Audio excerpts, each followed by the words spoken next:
지금 우리가 살아가고 있는 이 시대를 재난의 시대다 그렇게 표현하면은 정확한 표현 같습니다.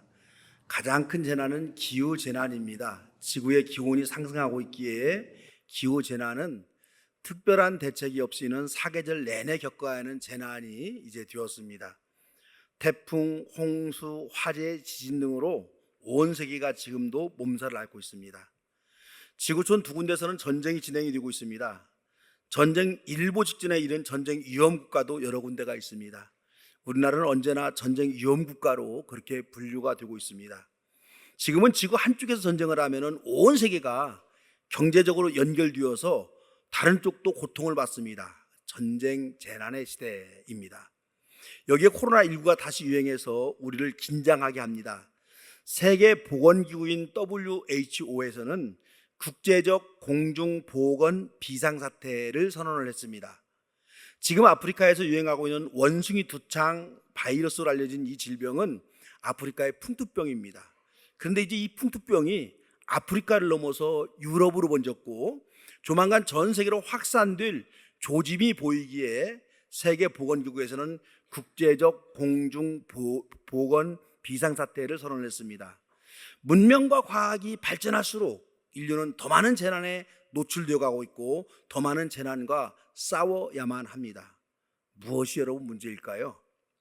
성경은 이런 문제에 대해서 직설적으로 답을 주고 있지는 않습니다. 다만 우리는 성경을 통해서 인간이 당하는 재난과 재앙을 어떻게 바라보고 대처해야 할 것인가, 이 점을 찾아낼 수가 있습니다. 오늘 말씀은 재난의 시대를 살아가는 우리 그리스도인들이 어떤 마음과 어떤 눈으로 재난을 바라봐야 할 것인지 함께 고민하면서 은혜를 나누어 보려고 합니다. 오늘 신약 성경은 재난을 보는 예수님의 관점을 알 수 있는 그런 본문입니다. 예수님 당시에 이런 사건이 발생을 했습니다.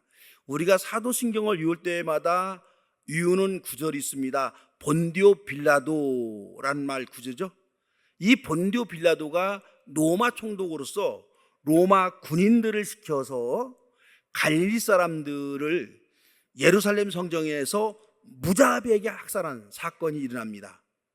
예수님의 고향인 갈릴리에는 로마에 저항하는 독립운동가들이 많이 살았습니다. 일제강점기에 만주하면 독립운동가들이 많이 활동하던 지역, 이렇게 우리 알려져 있습니다. 예수님 시대에도 갈릴리 하면 로마에 저항하는 유대 민족주의자들이 많이 활동하던 지역으로 알려져 있습니다. 그래서 예수님 당시에 갈릴리 사람들이라는 단어가 나오면 대체적으로 유대 나라의 독립을 위해 로마에 저항하는 사람들이라는 그런 암시가 담겨 있습니다. 로마 총독 빌라도는 로마에 대항하는 반항자들, 유대인의 입장에서 보면은 독립운동가들, 이들을 색출하여 죽이려는 계획을 세웁니다. 이때 마침 유대 나라의 명절이 되었습니다. 갈릴리에서부터 예루살렘 성전에까지 찾아온 갈릴리 사람들이 성전에서 제사를 드리려고 준비하고 있었습니다. 이때 로마의 병사들은 이 갈릴리 사람들을 독립운동가들로 보고 성전에서 칼과 창으로 무자비하게 이들을 살해합니다. 제사에 집중하던 갈릴리 사람들은 저항 한번 제대로 해보지도 못하고 로마의 군인들에게 무참하게 살해됩니다. 이 살해 현장은요, 너무도 참혹했습니다. 성전 그 현장에서 흥건히 흐르는 피는 로마 군인들에 의해서 죽음을 당한 갈릴리 사람들의 피인지 아니면 제사를 드리기 위해서 희생된 동물의 피인지 구별할 수 없었습니다. 이 엄청난 사건이 성전에서 벌어졌기 때문에 예루살렘 주민들에게는 대단히 큰 화제거리가 되었습니다. 사람이 죽었다, 이것도 대단히 큰 문제이지만 사람이 어디에 죽었어요? 성전에서 죽었다. 이건 성전 모독에 해당이 되는 겁니다. 이 충격적인 사건을 알고 있는 몇몇 사람들이 갈릴리에 있는 예수님에게 이 사건에 대한 이야기를 전해줍니다. 대단히 심각한 사건을 전해들은 예수님은 그 사건을 전달하는 사람들에게 이렇게 반응합니다. 이 갈릴리 사람들이 이런 변을 당했다고 해서 다른 모든 갈릴리 사람들보다 더 큰 죄인이라고 생각하느냐? 그렇지 않다.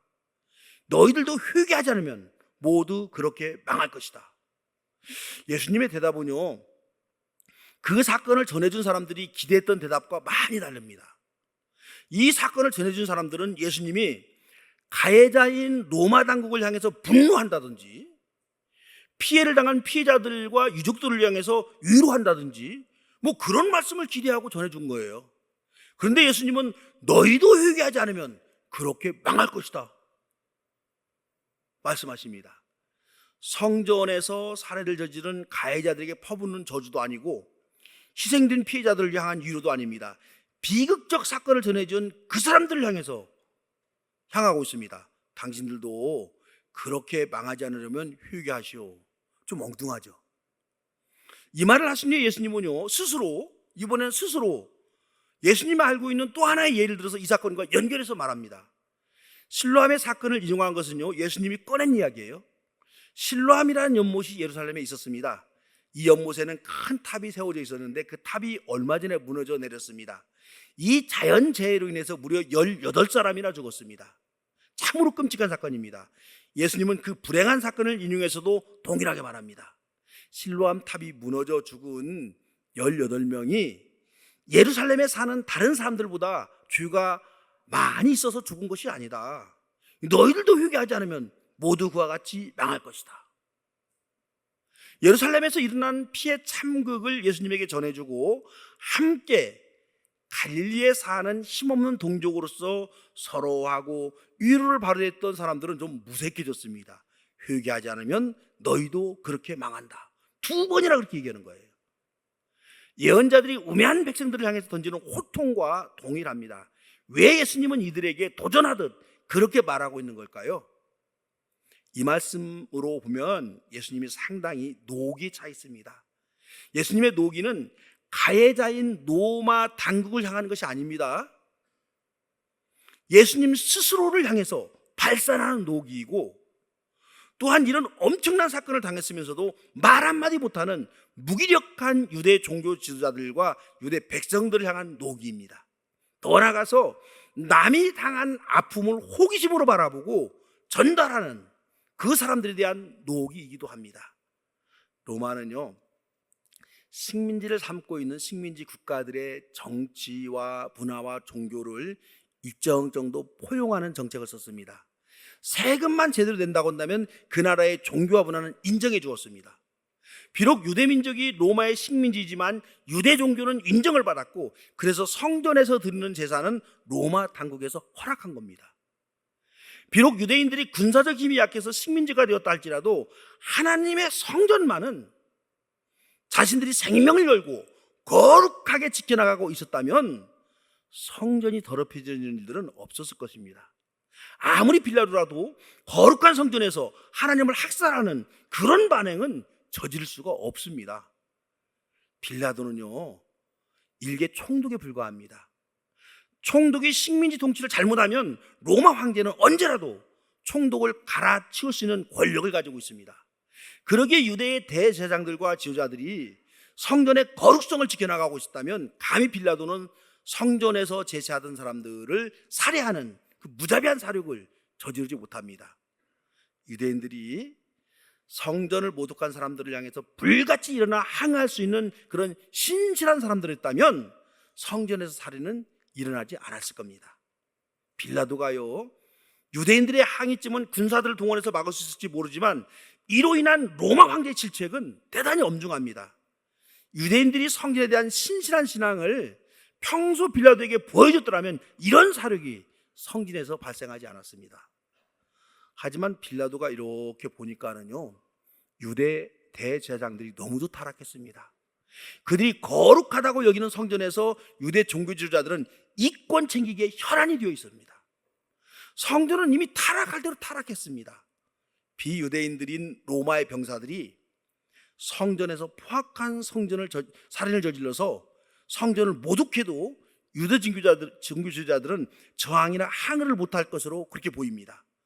더구나 로마 군대에 억눌려 있는 백성들, 유대 대제사장들에게 우민화되어서 성전에서 자신들이 착취당하고 있다는 의식조차 없는 그런 유대 백성들은요, 성전 모독이 일어나더라도 무기력하게 당하고만 있을 것이 분명했습니다.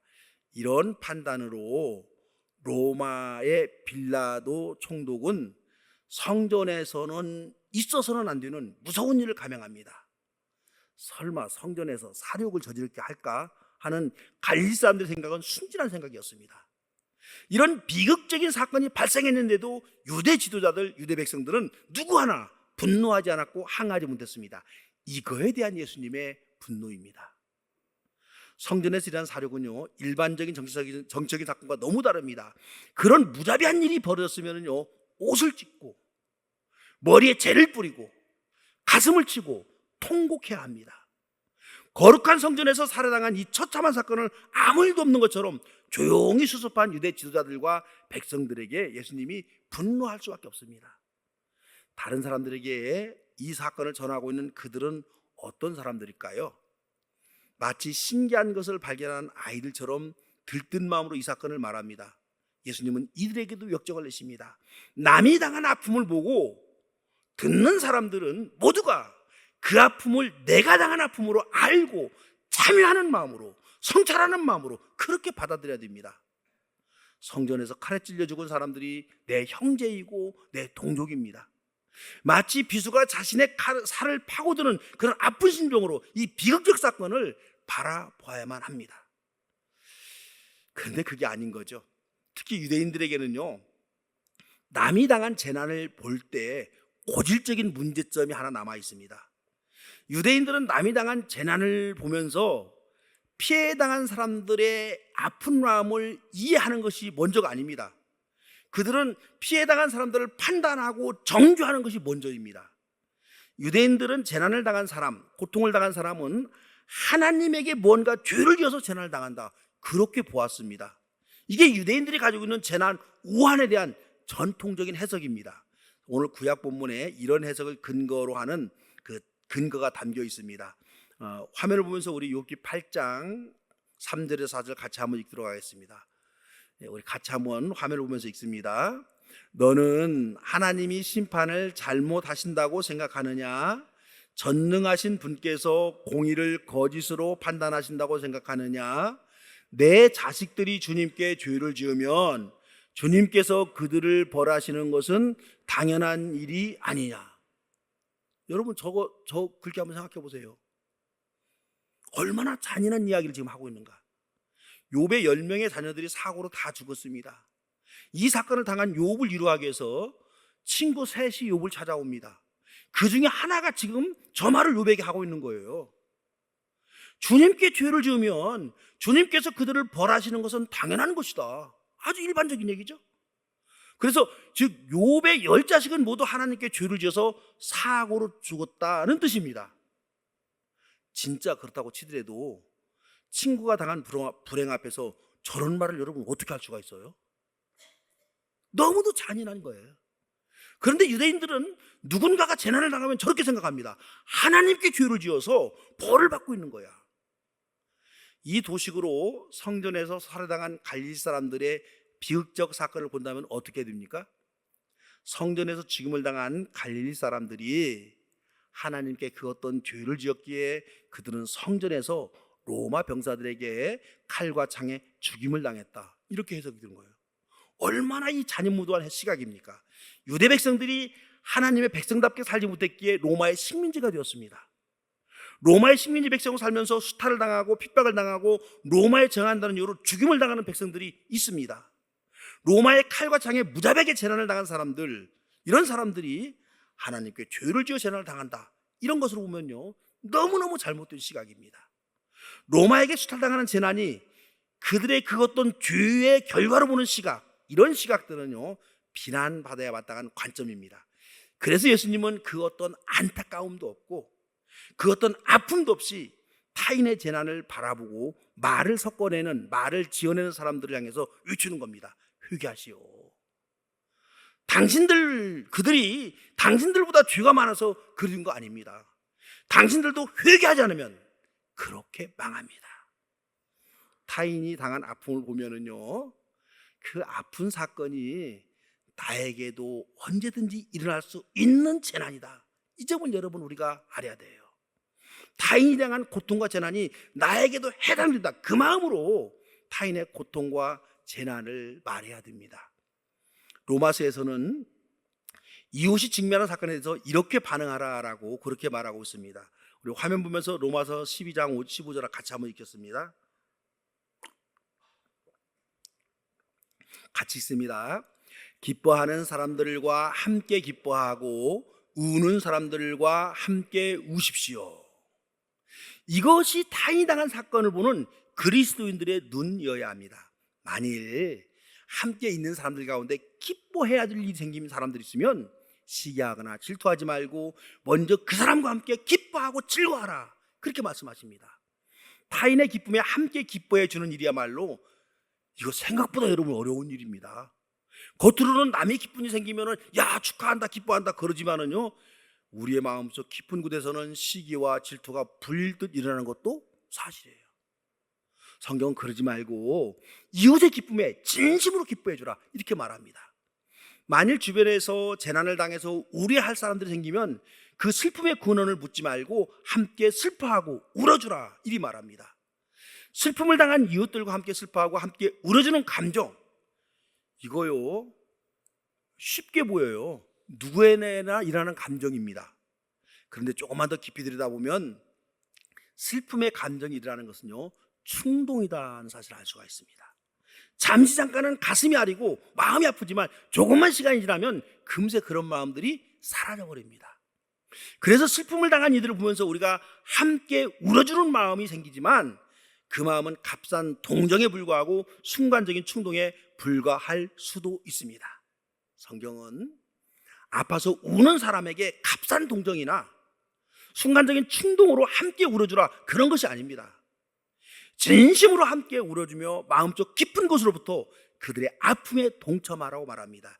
이게 그리스도인들이 세상을 살아가면서 마주하는 그 어떤 사건, 그 어떤 재난을 보는 그런 눈입니다. 엊그제 우리 민족이 맞이한 광복절은 우리 민족 모두가 함께 기뻐해야 할 영광의 절기입니다. 그런데 정부는 세종의관에서 광복절 축하 행사를 하고 광복회와 야당은 백범 김구 기념관에서 따로 기념식을 가졌습니다. 79년 동안 이런 일이 한 번도 없었다고 그래요. 우리 민족이 도대체 여러분 뭐 하고 있는 짓일까요? 이게 왜 그런가 하고 좀 살펴봤더니 직접적인 원인은 제가 지난주에 언급했던 독립기념관 관장의 친일 역사관을 가진 인물을 임명하는 것이 직접적인 원인입니다. 그런데 이 문제를 좀 더 깊이 들여다보면 8월 15일 8.15 광복절을 광복절이라고 해야 하는가 건국절이라고 해야 하는가, 이런 역사 논쟁이 숨겨져 있습니다. 8월 15일을 여러분들이 생각할 때는 광복절이라고 해야 할까요? 건국절이라고 해야 할까요? 광복절은 뭐고 건국절은 뭐고, 이 먹고 살기 힘든데 이런 복잡한 얘기들 우리가 할 필요가 있을까요? 우리 역사를 연구한 사람들은요 대부분 1919년 4월 11일이 대한민국 임시정부가 탄생한 이날을 건국절이라 그렇게 주장을 합니다. 1919년 4월에 대한민국 임시정부가 수립이 되었고 대한제국이죠. 초대 주석으로 백범 김구 선생님이 선출됩니다. 그래서 이 19년이 건국절로 보는 거예요. 하지만 다른 쪽에서는 해방 후 3년이 지난 1948년 8월 15일, 이때가 대한민국 정부가 정식으로 출범한 날입니다. 이날이 대한민국 정부가 정식으로 출범했기 때문에 건국절로 봐야 한다, 이렇게 주장하는 역사가들도 있습니다. 그래서 8월 15일을 광복절로 기념하지 말고 건국절로 기념하자, 이런 얘기예요. 양쪽 주장을 들어보면 나름대로 근거가 있고 논리가 있습니다. 그런데 1919년을 건국절로 보는 견해와 1948년을 건국절로 보는 견해에는요 어떤 숨겨진 차이가 있습니다. 우리 언론들이 지독히 나쁜 것은 이런 거예요. 이런 알쏭달쏭한 문제가 발생하면 알기 쉽게 정리해서 백성들이 바른 판단을 할 수 있도록 해야 합니다. 그런데 언론들은 역사를 전공하지 않은 국민들이 보기에는 먹고 살 걱정이 없는 학자들의 주장이거나 정치인들이 상대당의 정치인들을 흠집내려고 싸우는 것처럼 그렇게 그냥 보도를 해버리는 거예요. 여러분, 건국절 논쟁에는 이런 차이점이 숨겨져 있습니다. 1948년 8월 15일을 건국절로 보자는 역사학자들의 주장은 1948년 이전에, 그 이전에 일제 강점기 시기를 말하는 거죠. 대한민국 시민이 없었다는 주장을 담고 있습니다. 일본의 나라를 빼앗겼던 일제 강점기인 1948년 이전의 조선 사람들은 모두가 일본 국적을 가진 일본 사람들이었다, 이런 뜻입니다. 1948년이 되어서야 우리는 대한민국을 세웠고 비로소 대한민국 국적을 가진 대한민국 백성이 되었다는 그런 주장을 담고 있습니다. 이런 주장대로 한다고 한다면 일제 강점기에 독립운동을 한 독립운동가들은 대한민국 국민으로서 나라를 찾으려고 독립운동한 것이 아닙니다. 독립운동가들은 일본 백성으로서 일본 정부에 대항한 사람들이 되는 거예요. 자기 나라 정부에 대항해서 새로운 왕조를 세우려고 한 사람들, 이런 사람들을 우리는 뭐라고 불러요? 역적이다, 역적이라고 합니다. 그러니까 1948년이 건국절이라고 주장하는 사람들이 다음에 주장할 것은 이런 거예요. 지금은 이 얘기 못 하지만요, 다음에는 분명히 이것이 정착되면 이렇게 주장합니다. 일제 강점기 시절의 독립운동가들은 대한민국이라는 나라를 찾으려고 독립운동을 한 것이 아니라 자기 나라인 일본 정부를 대항해서 싸운 역적들이다, 그런 주장하고 싶은 겁니다. 참으로 무서운 논리가요, 이 건국절 논쟁에 숨겨져 있습니다. 그래서 건국절 사관을 가진 사람들 중에 하나가 김구 선생님을 김구 테러리스트, 이런 책을 지금 써낸 거예요. 이 사람들은 조선에 위안부 여자들 없었고 매춘하는 여자들이 매춘하기 위해서 동족인 일본군에게 몸을 팔았다, 이렇게 주장하는 거죠. 이 문제에 대해서 다른 나라 사람들은 어떻게 생각할까요? 이 짧은 동영상 하나를 제가 찾아보았는데 이게 우리로 하여금 깊이 생각할 만한 것이 있어서 한번 여러분과 함께 나눠봅니다. 화면 한번 좀 봐주시겠어요? 이거는 일본이 항복문서에 서명을 하는 장면이죠. 근데 여기 들어오는 일본 대표가 절뚝절뚝거리는 거 보이시죠? 여러분 혹시 이거 왜 그런지 아시나요? 이 사람 시게미츠 마모루라는 사람인데요, 예전에 윤봉길 의사한테 폭탄을 맞고 다리 하나가 날아가서 이렇게 된 겁니다. 이 사람 한쪽 다리가 의족이에요. 일본이 항복하는 장면에서조차 자랑스러운 우리 독립운동가분들의 흔적이 엿보이는 부분이라는 거죠. 여담으로 이 장면을 내보낼 때 미국 아나운서가 이 사람은 몇 년 전 상하이에서 한국인 애국자에게 부상을 입고 의족을 달았다 라고 직접 멘트도 해줍니다. Who was wounded by a Korean patriot in Shanghai years ago and walks on an artificial leg. 이렇게 2차 대전 승전국들은 우리 독립운동가분들께서 얼마나 열심히 싸워왔는지 잘 알고 있었고요. 한국의 독립이라는 게 그냥 강대국들이 우리한테 선심 쓰듯이 옛다 하고 툭 던져준 게 아니라는 거예요. 오히려 우리를 일본에 맞서 싸운 자신들의 전우라고 생각했기 때문에 한국의 독립을 보장해줬다라는 말씀입니다. 윤봉길 의사의 폭탄 투척은 1932년 4월 29일에 일어난 사건입니다. 그러니까 저 사건을 일으킨 윤봉길 의사가 대한민국 백성이 아니라 일본의 백성이었다면 여러분 어떻게 될까요? 윤봉길 의사는 나라를 찾기 위해서 싸운 독립운동가, 폭탄을 투척한 것이 아니라 자기 나라 정부의 반감을 가지고 폭탄을 던진 반정부주의자가 되는 겁니다. 그런데 미국을 비롯한 우방 국가들은 윤봉길 의사는 자신들과 함께 일본 제국주의와 맞서 싸운 동지, 전우로 보는 겁니다. 2차 대전의 우방국들은 우리 민족의 독립운동가들이 나라를 찾기 위해서 무섭게 일본 제국주의에 대항해서 싸운 사실, 그 사실을 인정하는 겁니다. 일본에 맞서 싸운 동맹국으로 인정해서 승전국들은 우리나라가 독립국가임을 승인한 겁니다. 앞으로 우리 민족이 좀 성숙해져서 회개하는 마음, 성찰하는 마음으로 8.15 광복절을 맞이했으면 좋겠다, 이런 생각을 한번 해봅니다. 우리 선조들이 이 아름다운 강선을 우리들에게 물려주기 위해서 얼마나 피땀 흘렸는지, 얼마나 많은 희생을 감냈는지 우리 꼼꼼히 좀 살펴봐야 됩니다. 그리고 우리도 이 자랑스러운 강산을 흠집나지 않게 잘 보살펴서 다음 세대에게 물려줘야 됩니다. 예전에는 이제 예수 믿는 사람들 가운데서 야, 나 혼자 예수 잘 믿다가 천국 가면 되지 하는 그렇게 인생의 목적을 정한 사람들이 있었어요. 맞습니다만은, 이런 생각이 맞습니다만은, 하지만 이런 신앙은 완전한 신앙이 아니라 반쪽 신앙이다, 이렇게 우리가 정리합니다. 하나님이 우리를 왜 대한민국이라는 나라에 태어나게 하시고 하나님이 우리를 왜 이 강토, 이 결의에서 살아가게 하셨는가, 이걸 신앙적으로 생각해 봐야 됩니다. 하나님이 저와 여러분에게 맡기신 이 나라, 이 강산을 소중하게 보존해서 우리 후손들에게 잘 물려주라고 하나님이 저와 여러분을 이 나라에 태어나게 하셨습니다. 이것이 우리 그리스도인들이 가지는 역사의식, 복음적 사명입니다. 하나님의 역사가 이 땅에서 대대손손 이어지도록 하라고 하나님이 우리를 이 땅에 태어나게 하신 겁니다. 우리 그리스도인들은 광복절이 있는 8월이 가기 전에 우리 민족이 일제에게 어떤 가슴 아픈 비극적 사건을 겪었는지 하나 정도는 좀 찾아보고 묵상해 볼 수 있기를 바랍니다. 지금 송천동에 있는 롯데 시네마에 있는 독립영화관에서 1923 간또 대학살이라는 영화가 상영 중입니다. 1923, 1923년도에 일본에서 발생한 간또 대지진, 우리는 관동 대지진이라고 그러죠. 그때 일어난 조선인 학살에 관한 그런 영화입니다. 그런 역사적 영화라도 한 편 보면서 우리가 8월을 보낼 수 있어야 합니다. 그것이 회개하고 성찰하면서 이 시대를 살아가는 그리스도인의 참 모습입니다. 무더운 8월을 우리가 보내고 있지만 예수님이 가진 뜨겁고 펄펄 뛰는 사랑의 심장을 가지고 우리 역사를 바라보고 이 땅을 살아가는 저와 여러분 되시기를 주의 이름으로 축원합니다. 사랑의 주님, 주님이 우리에게 허락하신 이 나라, 이 강산, 이 강토가 하나님의 평화가 온전히 이루어지는 놀라운 은혜의 강산 되게 하여 주시옵소서. 우리 하나님의 나라가 이곳에서부터 출발하는 그런 나라가 되게 하시옵소서. 예수님의 이름으로 기도합니다.